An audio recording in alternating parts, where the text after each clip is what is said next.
हाँ तो विद्यार्थियों, अपने टेंस के टॉपिक में पास्ट के अंदर तीसरा टेंस पास्ट परफेक्ट सीख चुके हैं। आज अपने पास्ट के अंदर आगे बढ़ते हुए उसका फोर्थ पार्ट सीखेंगे। पास्ट का पास्ट परफेक्ट कंटिन्यूस।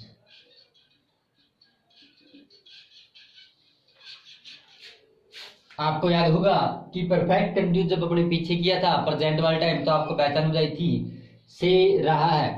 उस टाइम आपको बताया था कि परफेक्ट कंटिन्यूस में क्या होता है, पहचान अपने कंटिन्यूस वाली ही होती है, लेकिन क्या होता है किसी टाइम से जो कार्य है वो प्रोग्रेसिव होता है। उसमें प्रेजेंट था और यहाँ पास्ट है, तो प्रेजेंट के टाइम अपनी रहा है होता है और पास्ट के टाइम क्या होता है वो रहा था हो जाएगा। सिर्फ अपने इतना ही डिफरेंस होगा कि यहाँ अपने क्या आ जाएगा पहचान के रूप में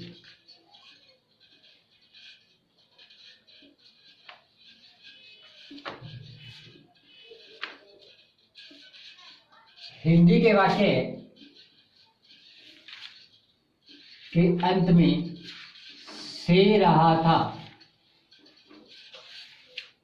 कोई भी टाइम देकर उस टाइम से रहा था, जैसे वह इतने बजे से खेल रहा था या 2 दिन से घूम रहा था, इस प्रकार से रहा था, से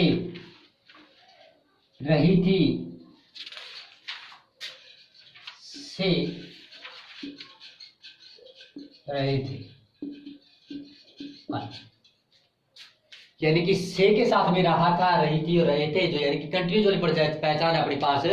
पास्ट कंटिन्यूस की जो पहचान थी उसी के साथ में अपने क्या आ गया, टाइम रिलेटेड कुछ ना कुछ आ गया। जैसे एग्जांपल लिखें,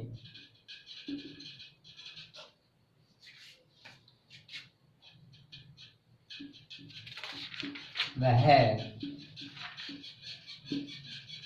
2 घंटे से किताब पढ़ रहा था।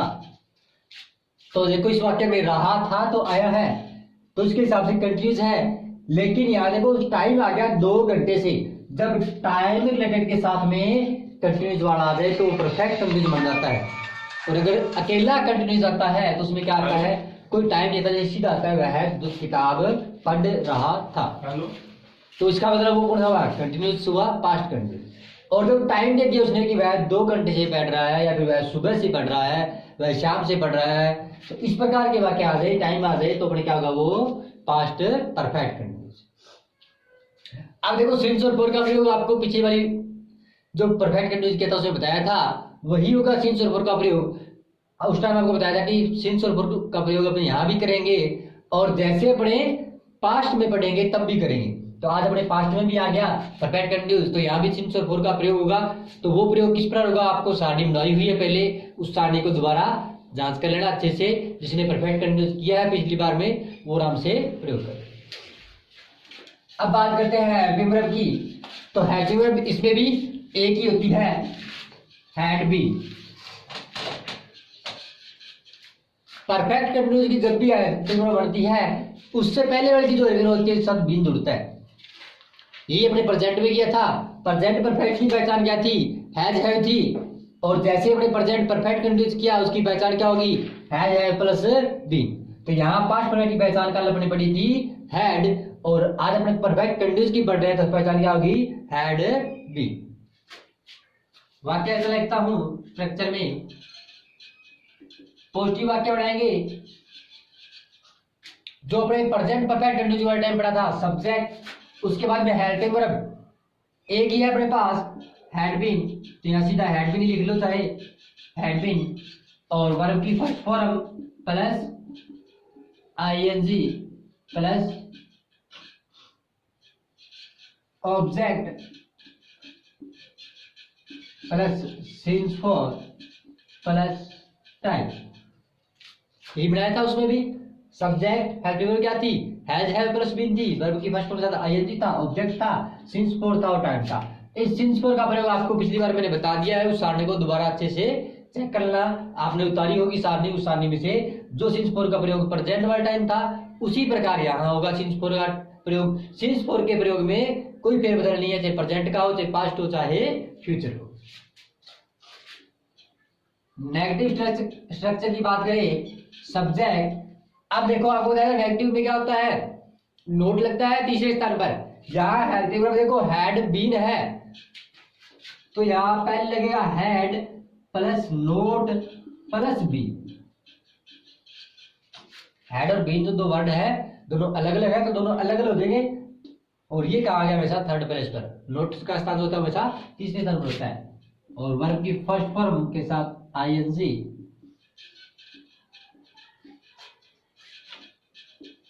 आगे वाला वैसा का वैसा है। इसी प्रकार जब इंटेरोगेटिव बनाएंगे तो हेड वर्ब पहले आएगी, हेड वर्ब हेड भी मिस आएगा, अकेला हेड आएगा पहले, उसके बाद में सब्जेक्ट, और बाकी जो हेड वर्ब बचेगी बीइंग, ये बाद। आगे वाली प्रोसेसिंग वैसी की वैसी है जो अपने स्टार्टिंग में है।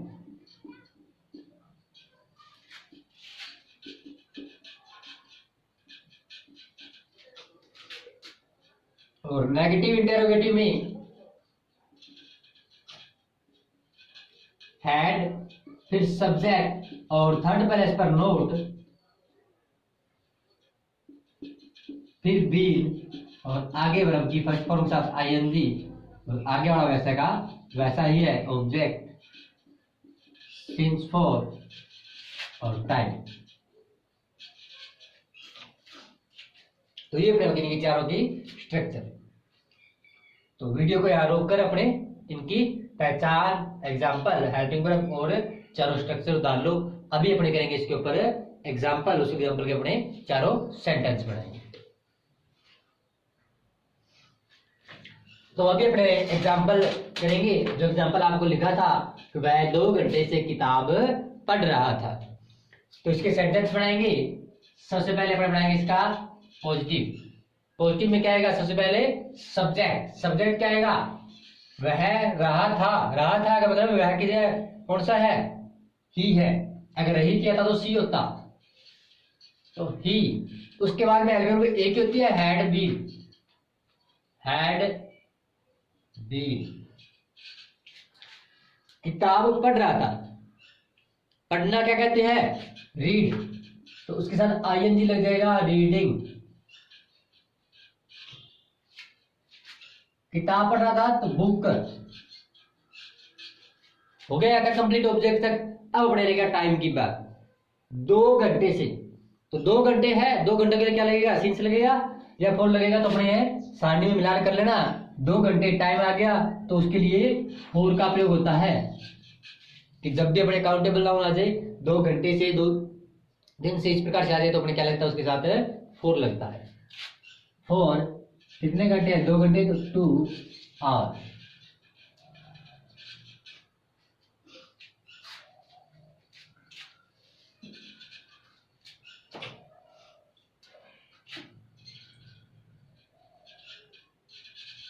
नेगेटिव की बात करें, ही, हैड और थर्ड प्लेस पर not, been, reading, book, for, 2 hour. Interrogative की बात करें तो हेड जो है वो पहले स्थान पर आ जाएगा, दूसरे स्थान पर आ जाएगा ही, आगे वैसा का वैसा बी, रीडिंग,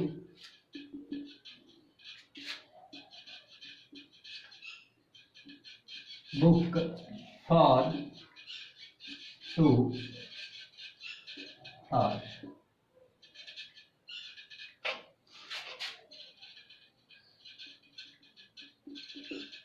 नेगेटिव इंटरोगेटिव, इसका नेगेटिव इंटरोगेटिव आप अपने आप बढ़ाओगे घर पे होमवर्क के लिए। तो अपने इसके चारों एग्जांपल में से 3 मैंने आपको करवा दिए हैं, एक जो बचा नेगेटिव इंटरोगेटिव वाला वो आपको खुद बनाना है। अभी आपको पास्ट का जो है वो चारों पार्ट कंप्लीट हो चुके हैं। अभी मैं आपको इसके ऊपर कुछ एग्जांपल लिखता हूँ, कुछ एग्जांपल इसी के होंगे और उसके बाद में कुछ एग्जांपल लिखे होंगे, वो पढ़े जो होंगे उनके मिक्सिंग के होंगे, वो मैं आपको बता दूंगा कौन से मिक्सिंग के हैं। तो अभी आपको वो एग्जांपल लिखता हूँ यार।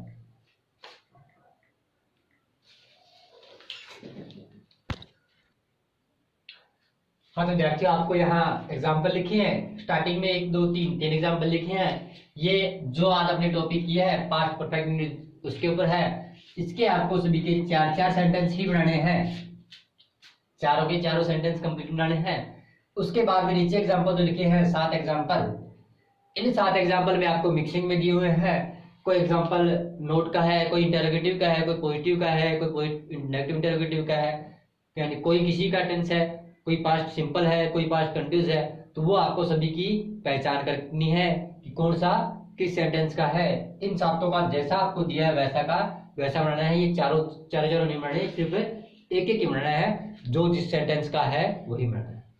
तो आज के लिए अपना इतना ही। अपना पास्ट टेंस जो है वो कंप्लीट हो चुका है। जिसको कुछ समझ नहीं आ रहा हो वो वीडियो को दोबारा देख लो, पीछे वाला टॉपिक भी दोबारा रिपीट करते रहो साथ साथ में।